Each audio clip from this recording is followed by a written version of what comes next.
speaker will be Nathan Kirse, and he will be discussing exoplanets and search for them. So, go ahead.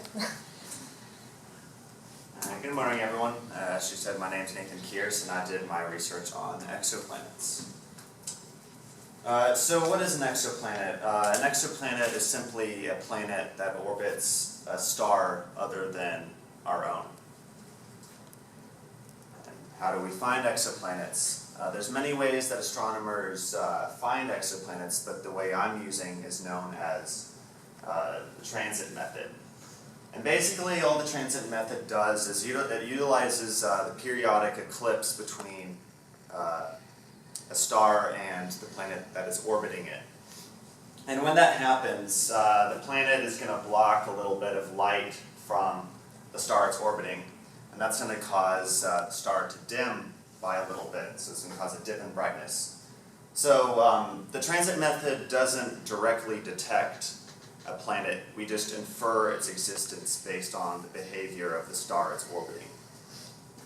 Now it's important to understand that the transit method does not work for all planets. For instance, the planets at the bottom would not transit its stars, so it's just a matter of chance whether you're able to use the transit method to detect a planet. So I'm going to talk briefly about the Kepler mission, and that's because the research I'm doing is complementing what this spacecraft has already done. The Kepler spacecraft, it was launched in 2009. It's a telescope.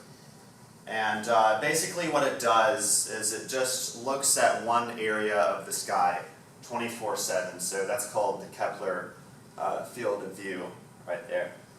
And it looks for any sudden changes in brightness of the stars. And if it looks like a transit, that means that there could be a planet there. So this is the area of the galaxy that Kepler is actually searching for exoplanets, that yellow triangle right there. And so as you can tell, it's a very, very small portion of the actual galaxy. So that means that most exoplanets that are actually out there will remain unknown to us for a very long time. So far there are about 2,000 confirmed exoplanets, and this is out of the possible trillion that could be just in our own galaxy. And there's about 5,000 unconfirmed exoplanets. And that brings me to the next slide. What is a KOI? Well, KOI is an unconfirmed exoplanet. KOI stands for Kepler Object of Interest. So this is what I'm working with. I'm dealing with unconfirmed exoplanets. So my previous work led up to this research that I'm doing now. In Observational Astronomy 2, I was able to successfully detect the confirmed exoplanet WASP-33b. And I used UNCA's Lookout Observatory for this project. So WASP-33b is a very, very big planet. It also happens to be the hottest known exoplanet at about 5,000 degrees Fahrenheit. But an important thing is the size of WASP-33b. Since it's so big, that means it's going to block a lot of light from its star. So the change in brightness of the star is going to be much greater, so it's going to be easier to detect. But the same cannot be said for an Earth-like planet. As you can see, Earth is much smaller than WASP-33b, so an Earth-sized planet is going to block a lot less light from its star, since it has a smaller area. So basically, the fact that I was able to detect WASP-33b gave me a lot of confidence. I wanted to see how small of a planet I could detect. I wanted to try to detect an Earth-sized planet over here. But if I wanted to have any shot at detecting an Earth-sized planet, I was going to need a much better telescope than what UNCA had to offer. And so what I found is called the Sierra Stars Observatory. The telescope in it is about 2 feet wide, so the telescope at UNCA is about 14 inches, so it's a little bit bigger. But the most important part is its location. It's located east of the Sierra Nevada mountains in California, so it's in a much darker region of the country. Then grant money went towards paying to use time at this telescope, and I didn't actually travel to California. I just told it what to do online, and it carried out that procedure. Anyway, how I found my target. So basically, I found a list of the most Earth-like planets.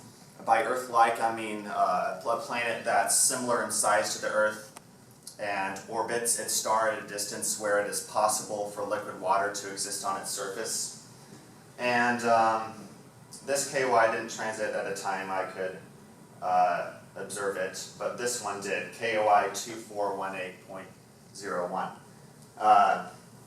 And by it transited at a perfect time, that means it transited like in the middle of the night.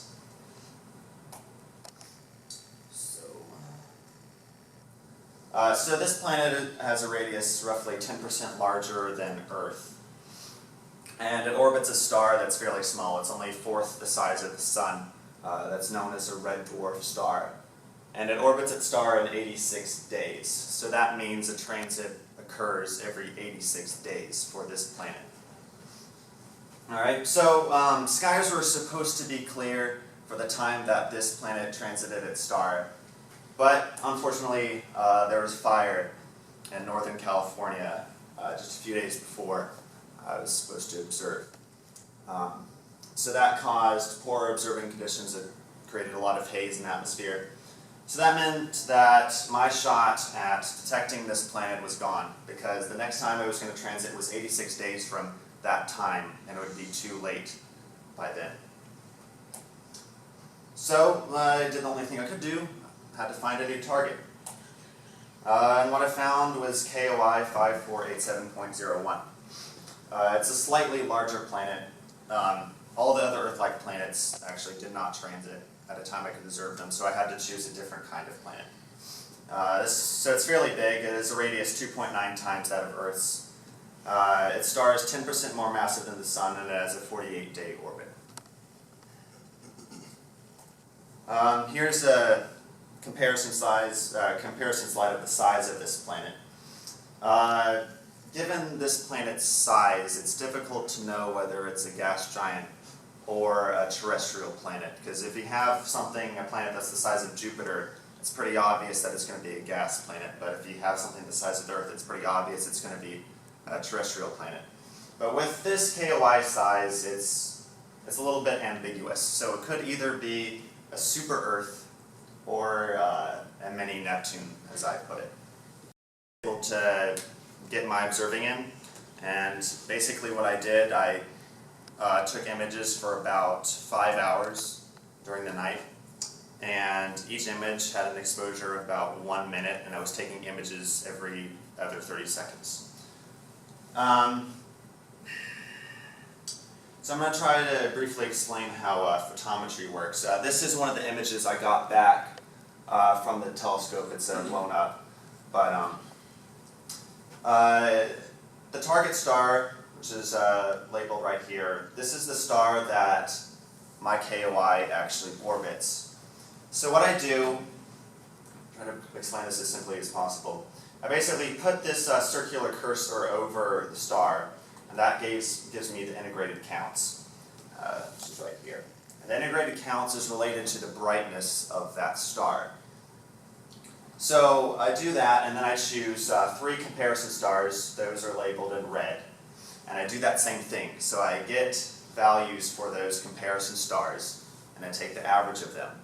And I take the target star value divided by the average comparison star value. So I'm getting a ratio for every image. Okay, so every image gives me a ratio, and I do that for all few hundred images. And this is what I got back when I did that. And as you can see, it just goes straight across. This is, by the way, just to clarify, this is the ratio of every image plotted versus time. Okay. So if there was a transit, if I did detect a planet, we would see a dip in brightness, as you see in this graph over here. Okay. But as you can see, that didn't happen, so I did not detect a planet. And there's a few reasons for why that is. So the change in brightness of a star is given by the ratio of the area between the planet and its star. And its simplified form is just the radius of the planet squared divided by the radius of the star squared. And if you plug those numbers in for this KOI, that means that this KOI only dimmed its star by 0.05%. That's very, very small. So apparently, as I found out, that's too small for the telescope I was using to be able to detect. There's no way I would have known that beforehand because I was the first person to actually do this kind of project with the telescope I was using. So this is a learning experience. So I did the only thing I could do next to find a bigger KOI. This is KOI 1654.01. It has a radius 9.35 times that of Earth's. And it orbits its star. Its star is another red dwarf star, and it's a small star. And it orbits its star in 1 day. So it's going around really fast. So that basically 1 year on this planet is 1 day long. And as you might be able to imagine, it's also a very hot planet. It might have a temperature comparable to that of Venus, the hottest planet in our solar system. Here's a comparison slide. The star, as you can see, is pretty small, and this KOI is roughly the size of Saturn. So it's a pretty big planet, and so hopefully this planet is finally big enough that I can detect it. It does cause a change in brightness big enough to where I can detect this planet.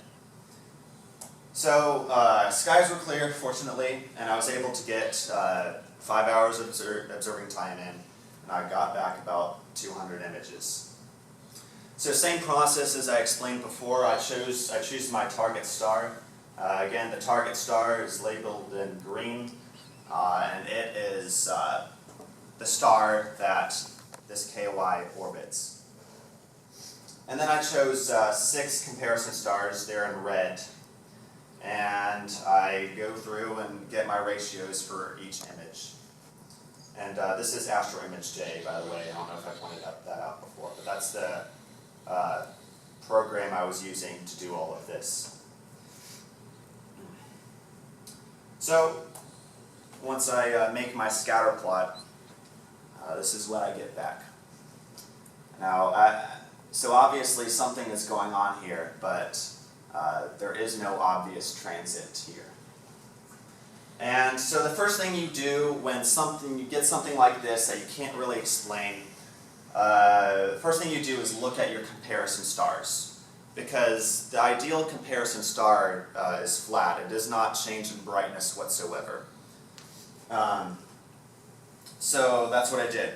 I'm going to look through my comparison stars, and I just look at the first one, and the first one actually turns out to be highly variable, having these huge dips in brightness that I can't really explain. I can have a few guesses, but that would be a little off topic. But what's important is that these dips in brightness of the comparison star are correlated to peaks in brightness of the target star in red. Okay? So that means that this comparison star was throwing off my data. So what I did, I went through and took off that comparison star along with the other few bad comparison stars, and this is what I get back. So this is much more promising. It's not that convincing, but it shows that there could be maybe some kind of transit here. So I did the same thing again. I take out a few more bad comparison stars, and this is what I get. Now this is looking much more promising. You can see that it has a nice parabolic shape, which is what you should expect from a transit. And so I was satisfied with this, so I stopped it here. And here's the breakdown of my scatter plot. As you can see, the average value of the ratio during the transit was less than before and after. So yeah, it's pretty obvious that something is going on here. The ingress is the start of the transit, so that's when the planet is beginning to move in front of the star. And the egress is the end of the transit, so that's when the planet is moving away from its star. So once I have this, then what I do is apply statistics to see if I really did detect a transit. So I'm not going to spend too much time with this, but I calculated the change in brightness of the ingress and egress. Then I calculated the error for each of the 3 sections. So before, during, and after. And the error is given by the standard deviation divided by the square root of the sample size. So the number of images for that section. And the change in the error and change of brightness is given by this equation here. Sigma star being the error before or after the transit, and sigma naught being the error during the transit. And when I plug those numbers in, I take the ratio between these two, and I get 6.66 and 6.755. And statistics, this rounds up to 7 sigma. So basically the point of doing all this is to show that the probability of this dip occurring randomly is pretty much 0.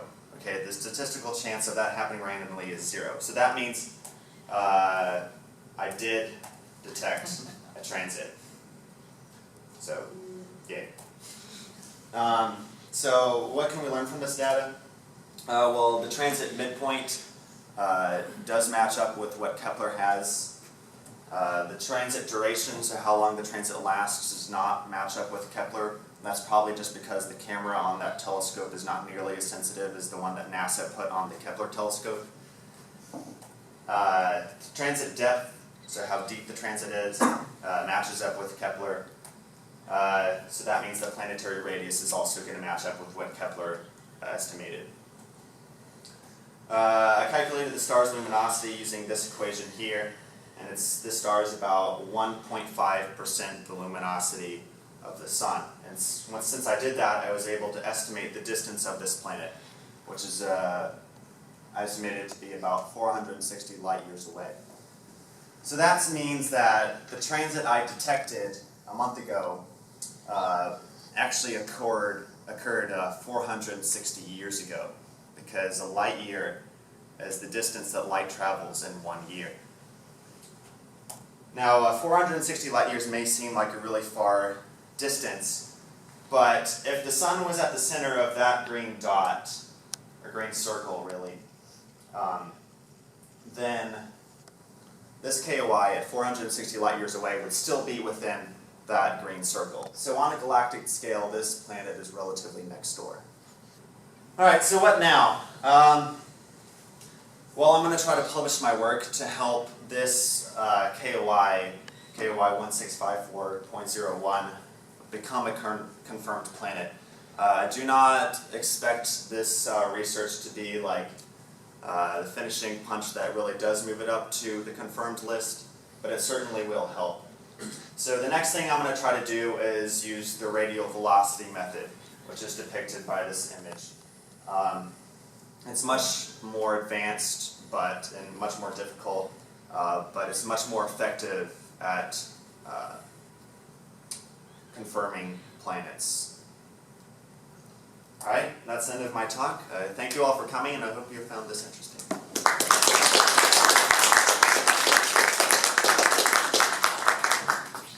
Are there any questions? Kind of tell us, where would you get access to a telescope that would allow you to examine the radial velocities? I'd have to have a spectroscope. Is the one on the Sierra telescope that you used, does it have a...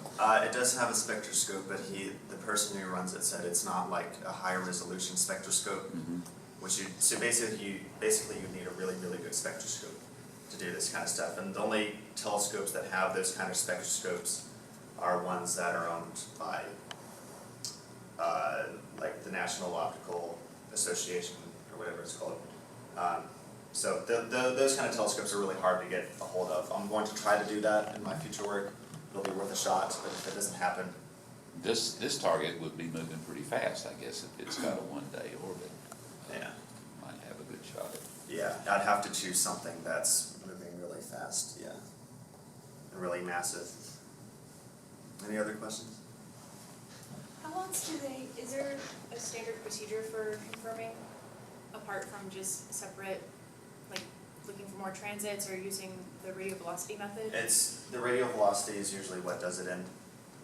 Okay, so detecting additional transits does help, but it's not necessarily what pushes it to a confirmed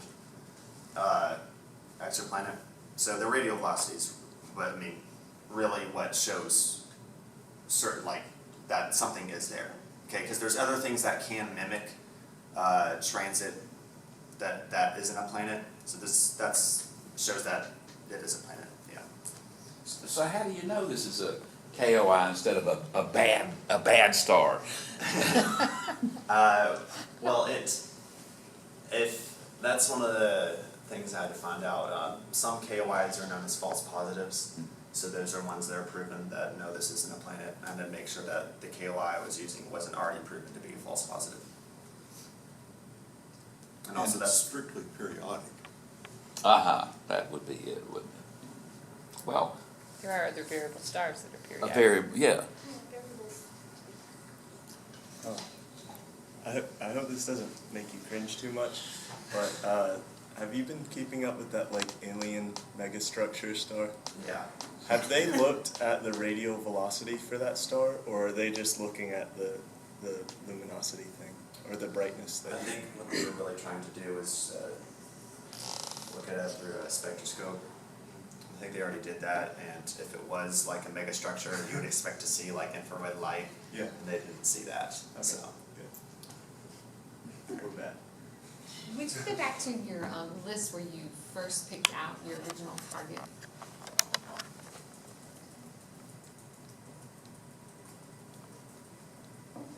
That's it, there, where we go, I think fast. Yeah, so what is a psychoplanet? The one you actually picked? it's cold planet. Okay, Thermoplanet's not on here, but it's supposed to be like a hot planet. Mesoplanet means it should be about the temperature of what Earth Medium. is. Psychoplanet means it's very cold, so probably the average temperature on this planet would be something like 5 degrees Celsius. So if there was water on this planet, it'd be very cold. okay. Your first planet was 5,000 degrees Kelvin? Yeah, Fahrenheit? 5,000 degrees Yeah, Fahrenheit. so the sun has an effective temperature of 6,000 degrees Kelvin. So when does it stop becoming a small star and start becoming a planet? Yeah, now I did have a video WASP. showing it, this star system that WASP 33b was in. But the star is like 50% more massive than the sun, so it has its surface temperature is much hotter than the sun. So that's the whole reason that this planet's so hot. It's so hot. Yeah. How about, you said that the dip in the luminosity should be parabolic, Yeah. but that's not what, in a couple slides you said what you were looking for, like that doesn't That's look not- parabolic there. It's not somewhat parabolic. It's not exactly parabolic, but that resemblance. And then, this is a good slide for my follow-up, is that you've inferred the size of the planet by the amount of light it blocked, but can you adjust for the inclination of the orbit? Maybe it's only partially blocked? Yeah, that's something that Kepler does, but I don't really know how to do yet, because you can tell that like the outside of these stars are darker. That's because of limb darkening. So that's why, if you noticed, Kepler's estimate for this star, the size of this star is 9.35 times that of Earth's. But even though I got the same, even though I got the same transit depth as Kepler, I didn't get the same planetary radius, and that's because Kepler accounts for limb darkening in the star and inclination of that orbit. So that's why these don't match up. So I could do that, but I don't know how to do it right now. Any others? I had a question. So the stars that you picked to compare it with, the brightness, I've noticed that all of them that you picked are kind of going in one direction. would your result differ by any means if you would actually pick them around the exoplanet that you're interested in, instead of just going one? My guess is it wouldn't really matter, cause I'm just picking these stars by random. Because most stars are relatively stable, don't really change the brightness that much for just a 5-hour period. So that's why I can just choose random stars. I don't know if it would matter if I chose them like in a circle around my target star. Maybe that's something I could look into, but. I kind of have a follow-up question for Kirse. Do you pick stars in the field of view as like a standard, like if there's some kind of interference that all of the stars will dim at the same time, kind of thing? Yeah, so as a star gets lower in the atmosphere, okay, it's going to be less dim because it's traveling through more atmosphere. Okay, so that's where the comparison stars come in. Because anything that's going to dim all of the stars in the field is going to be accounted for by my comparison stars. So that's why I'm taking a ratio